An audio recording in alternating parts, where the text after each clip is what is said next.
Never trust the silence on Halloween night. It's the one night when the dead don't stay quiet and the living pretend not to notice. Tonight, I'll tell you 3 real Halloween stories, the kind that don't end when the night does. People think Halloween is about fun, candy, parties, fake blood, jump scares. But for some, it's the night they never talk about again.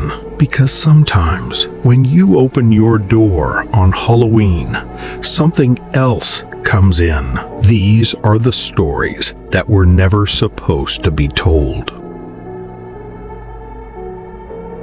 It started with a dare, the kind that sounds harmless until you actually do it. 2 teens, Jake and Ryan, were bored on Halloween night. Their town had one haunted house everyone avoided, an old brick home at the end of Maple Street. The legend said that if you knocked 3 times on the front door at midnight, you'd see a girl in the upstairs window, a girl who died there 50 years ago. They thought it was all fake. So at 11:59, they stood in front of the house, shivering in the cold. The wind pushed dry leaves across the porch like whispers. Jake grinned, lifted his fist, and knocked. Once, twice, 3 times. Nothing. Then a soft ding echoed inside, like a single piano note. Ryan froze. "Did you hear that?" Jake laughed nervously and pointed his flashlight at the window. And that's when they saw her. A pale face, black hair covering one eye, staring down at them. She didn't blink. She didn't move. Jake dropped his flashlight. When the beam rolled back up, she was gone. They ran until their lungs burned, but halfway down the road, they both heard it. 3 knocks. Behind them. The next day, the police found the front door open, and on the glass window above, 2 handprints. One inside, one outside.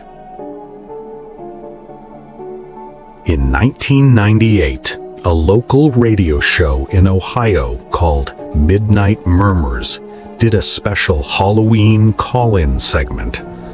Listeners would share ghost encounters, and the host, Daniel Price, was known for keeping calm even when callers got weird. That night, one call changed everything. It was 12:43 a.m. Daniel picked up and said, "You're live on Midnight Murmurs." There was only breathing, then a whisper. "It's not a story. It's happening right now." Daniel tried to keep his voice steady. "Okay, what's happening?" "She's at the door." Silence. Then 3 slow knocks through the phone. The line went dead. Daniel joked to his producer that it was just a Halloween prank, but right after, the studio lights flickered. Through the glass booth window, he saw a figure, a woman, standing in the hallway, her head tilted. He ran out. The hall was empty. When he came back, the phone light was flashing again, the same line. He picked up and a whisper came through. "You shouldn't have opened the door." The station recording from that night was missing. Every minute of the show survived except that one call. It was erased permanently. 2 weeks later, Daniel quit the station. He told a friend he was hearing knocks at home, always at 12:43 a.m. A month later, he disappeared. His apartment door was open, dinner half eaten. On the wood, 3 fingertip burns. There's a town in West Virginia. that hasn't celebrated Halloween since 2001. The place is called Hollow Creek. That year, 5 children disappeared during trick-or-treating. No screams, no evidence, no clues. They just vanished. By morning, police were searching everywhere. In the woods, an officer named Harper found a small plastic pumpkin bucket. Inside were 5 little stones, each carved with a name, the names of the missing kids. That night, Harper said he heard laughter outside his house. It sounded like children playing, but off, too slow, too hollow. He looked out his window and saw them standing by the tree line. 5 small figures, holding glowing pumpkin buckets. Their movements were stiff, heads twitching unnaturally. When he called out, they turned in unison. Their faces were white, no eyes, just dark holes. The next morning, Harper's patrol car was found idling near the woods. The door opened. Inside, 5 blank stones.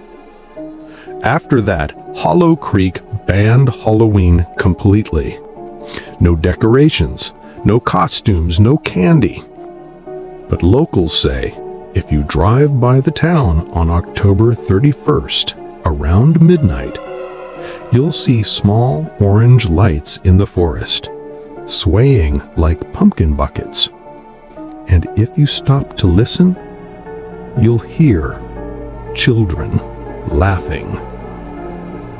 Maybe they're just stories. Or maybe there's something real about Halloween. Something that wakes up when the veil between worlds gets thin. Think about it. 3 knocks, laughter, missing time, different towns, different years, but the same signs. People say the mind looks for patterns in chaos. But what if it's not chaos? What if it's warning us? So this Halloween, enjoy the candy and the costumes. Just remember, every legend starts with someone who thought it was just a story. If you've ever heard footsteps when you were home alone, if you've ever felt someone watching you while trick-or-treating, maybe you already know.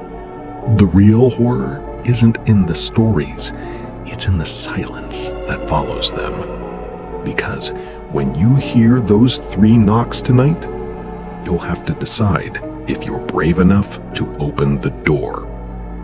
Subscribe. Next story starts soon.